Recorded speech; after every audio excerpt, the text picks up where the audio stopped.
আসসালামু আলাইকুম রহমতুল্লাহি ওবরকাতুহ। সম্মানিত দর্শক, আমেরিকাতে ইসলাম ভীতি রয়েছে। বিশেষ করে মিস্টার ডোনাল্ড ট্রাম্প, তার মধ্যে ইসলাম ফোবিয়া, ইসলাম সম্পর্কে যে ভয়, এটি অত্যন্ত প্রবল। দ্বিতীয়ত, তিনি একজন বর্ণ বিদ্বেষী। গায়ের রং সাদা হতে হবে, কালো হলে চলবে না। তো সাদা মানুষদের জন্য তিনি একটি সাদা স্থান আমেরিকার মাটিতে তিনি গড়তে চান। এবং তার যদি এই মুহূর্তে ক্ষমতা থাকতো, তিনি এতটা রেসিস্ট, তিনি ওই রাষ্ট্র থেকে যত বিদেশি আছে, যত ভারতীয়রা আছে, যত বাংলাদেশি আছে, যত আফ্রিকান আছে, সবাইকে তাড়িয়ে দিতেন। কেবলমাত্র তার মতো যারা একেবারে সাদা চামড়ার অধিকারী, ব্রিটিশ আমেরিকান বা আমেরিকান বা আমেরিকান কানাডিয়ান, কেবল তারাই ওই দেশে থাকতে পারবেন। এরকম বর্ণবিদ্বেষী। থার্ডলি হলো, তিনি প্রথম থেকেই সেই নীতির প্রবক্তা, আমেরিকা ফার্স্ট। সারা দুনিয়া জাহান্নাম হয়ে যাক, আমেরিকার স্বার্থ আগে দেখতে হবে। এবং সে স্বার্থটা এরকম যে সারা দুনিয়াতে ধরুন একেবারে অতল গহ্বরে দুনিয়া ডুবে গেল, আর আমেরিকার একটা ছোট নুড়ি পাথর, সেই নুড়ি পাথর পড়ে গেল হাত থেকে। সেক্ষেত্রে তিনি দুনিয়াকে ডুবিয়ে দিয়ে নুড়ি পাথরটিকে তুলে হাতে রেখে বলবেন, আমেরিকা ফার্স্ট, উই উইন।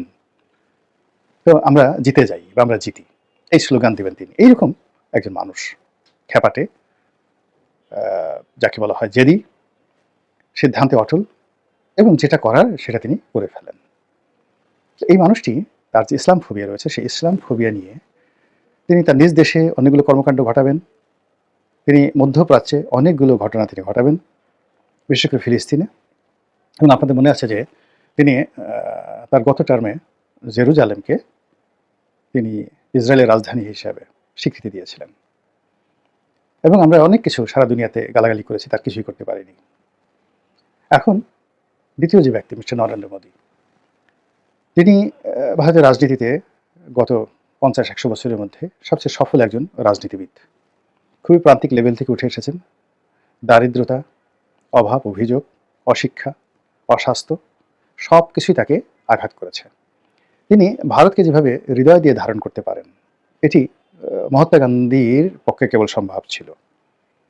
আর অন্য কোনো ভারতের রাজনীতিবিদ, সেটা পণ্ডিত জওহরলাল নেহরু বলেন, বল্লভভাই প্যাটেল বলেন, অন্য কেউ নয় যেটি নরেন্দ্র মোদী পারেন। এর কারণ হলো, তিনি সেই সুদূর গুজরাট থেকে শুরু করে কলকাতা, কলকাতা থেকে শুরু করে আসাম, আসাম থেকে উড়িষ্যা, উড়িষ্যা থেকে নাগাল্যান্ড, নাগাল্যান্ড থেকে কাশ্মীর, এই বিস্তীর্ণ অঞ্চলের মানুষের মন মানসিকতা, অভ্যাস, চিন্তা চেতনা, কর্ম, ধর্মবোধ, পেশা ইত্যাদি বিষয়ে তার যে অভিজ্ঞতা, সেই অভিজ্ঞতার ভাণ্ডার এতটা সমৃদ্ধ, তিনি কলকাতাতে এসে যে ভাষায় কথা বলতে পারেন, আবার মুহূর্তের মধ্যে গিয়ে তিনি দিল্লিতে তার ভাষা উল্টে দিতে পারেন পরিবেশ এবং প্রকৃতি অনুসারে, এই বিশাল ভারতে। তো সেই মানুষটি তার রাজনীতির হাতিয়ার হিসেবে তিনি বেশ কয়েকটি বিষয় বেছে নিয়েছেন। নিজের জন্য তিনি বেছে নিয়েছেন নিরামিষ এবং ইয়োগা, যোগব্যায়াম। এবং আপনারা জানেন যে ভারত এই দুটো বিষয়ে তাদের ঐতিহ্য, সেই সেই যে মহাভারতের যুগ থেকে তারা যে শিব বলেন, তারপরে শেষে কৃষ্ণ বলেন, যত ধ্যানী গুণী জ্ঞানী বলেন, সবাই এই নিরামিষ ভোজী এবং একই সঙ্গে তারা যোগব্যায়াম করতেন, ধ্যান করতেন। তো এই কাজটি করার ফলে এই দুটোকে তিনি তার জীবনের ব্রত হিসেবে নিয়েছেন। ফলে পুরো ভারতের যে 5000 বছর বা 10,000 বছরের যে মানসিক যে ঐক্যটা রয়েছে, মর্যাদার যে জায়গাগুলো রয়েছে, সেই জায়গাটাতে তিনি এমনি পূরণ করে ফেলেছেন। ভারতীয় সমস্ত ধর্মগুরুদের তিনি নেতা হয়ে গেছেন, এক।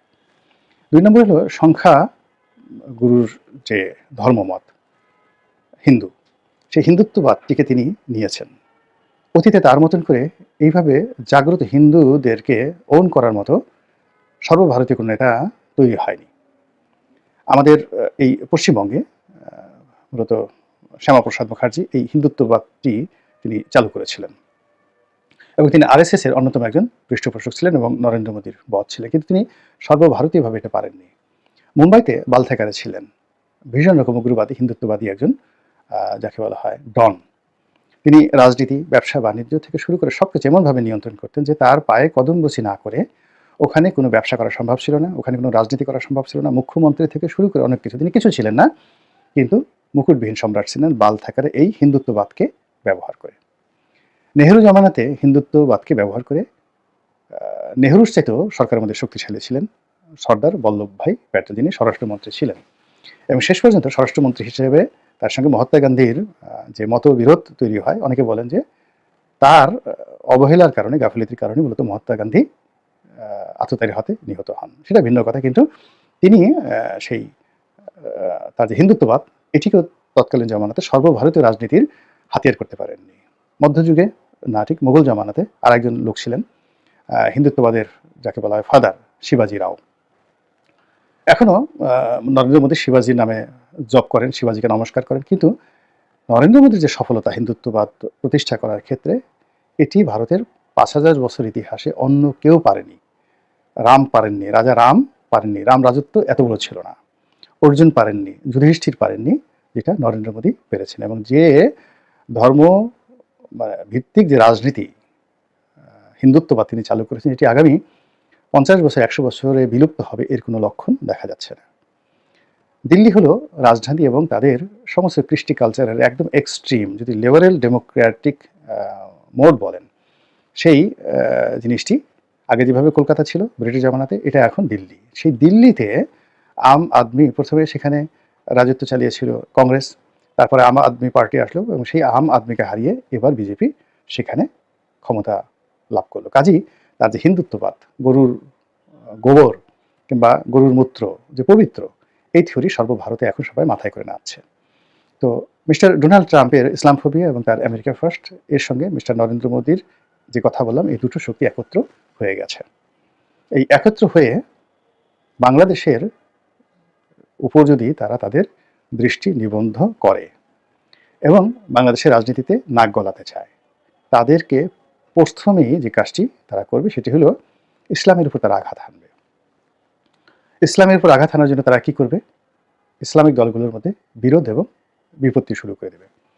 যেভাবে রাষ্ট্র হিসেবে জর্ডানের সাথে মিশরের, জর্ডানের সাথে ফিলিস্তিনের, তারপর ফিলিস্তিনের সঙ্গে হামাসের যে সমস্যাগুলো রয়েছে, সেই সমস্যাগুলো অর্থাৎ পিএলওর সঙ্গে, প্যালেস্টাইন লিবারেশন অর্গানাইজেশনের সঙ্গে যেভাবে হামাসের দ্বন্দ্ব রয়েছে, এরকম দ্বন্দ্ব এবং সংঘাত তারা এই বাংলাদেশে শুরু করে দেবে।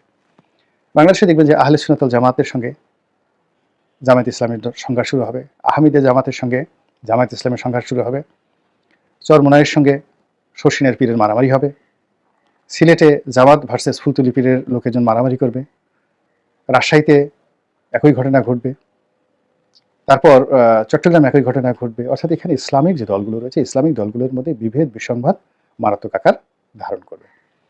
ধারণ করার পরে পুরো দেশগুলোর মধ্যে একটা জঙ্গিবাদ চালু করার জন্য, উগ্রবাদ প্রচার করার জন্য যত রকম বিনিয়োগ করা দরকার এই দুটো রাষ্ট্র করবে।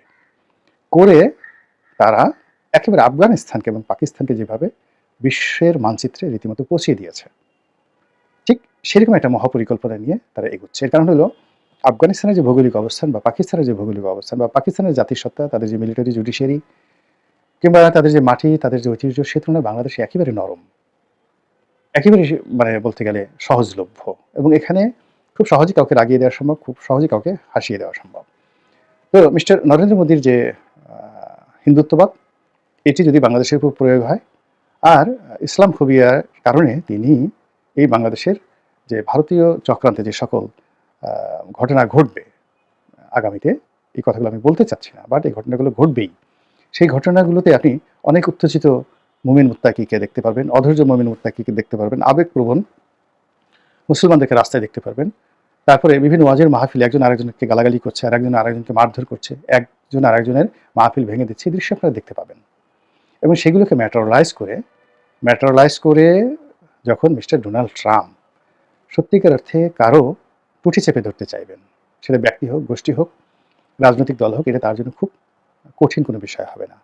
আর পরবর্তীতে সেগুলো আবার সমাধানের জন্য তিনি যদি বন্ধু সেজে আসেন, সেন্ট মার্টিনে বসতে চান, কক্সবাজার, টেকনাফ, উখিয়াতে বসতে চান, রোহিঙ্গাদের মধ্যে তিনি তাদেরকে স্বাধীন করে দিতে চান, পার্বত্য চট্টগ্রামকে নিয়ে খেলতে চান, ফেনী নদীকে নিয়ে খেলতে চান, আওয়ামী লীগকে নিয়ে খেলতে চান, বিএনপিকে নিয়ে খেলতে চান, জামাতকে নিয়ে খেলতে চান, তার জন্য তখন এটা ম্যাটার অফ তুড়ির বিষয় হয়ে যাবে। তিনি তুড়ি দিবেন, অমনি সেই জিনিসগুলো হয়ে যাবে।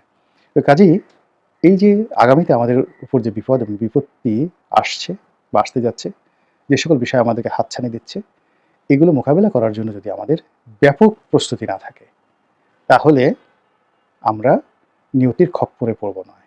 নিজেদের নির্বুদ্ধিতার কারণে, দুই হাতের কর্মের ফলের কারণে আমরা পুরো দেশ জাতি যে বিপত্তিতে পড়ব, যেটি আমাদেরকে ইতিহাসের এমন একটা বাঁকের মধ্যে নিয়ে যাবে, যেই বাঁকের কথা ইবনে খালদুন তার আল মুকাদ্দিমা গ্রন্থে বলেছেন, যে প্রতি ১০০ বছর পর পর একটি জাতির মানচিত্র পরিবর্তন হয়ে যায়। তো কাজেই আমরা যেন সেই ইতিহাসের বাঁক থেকে রক্ষা পেতে পারি। আল্লাহ রাব্বুল আলামিন আমাদেরকে সেই হেদায়েত এবং হিকমত এবং শাখসিয়াত আমাদেরকে দান করুন। আসসালামু আলাইকুম ওয়া রাহমাতুল্লাহি ওয়া বারাকাতুহু।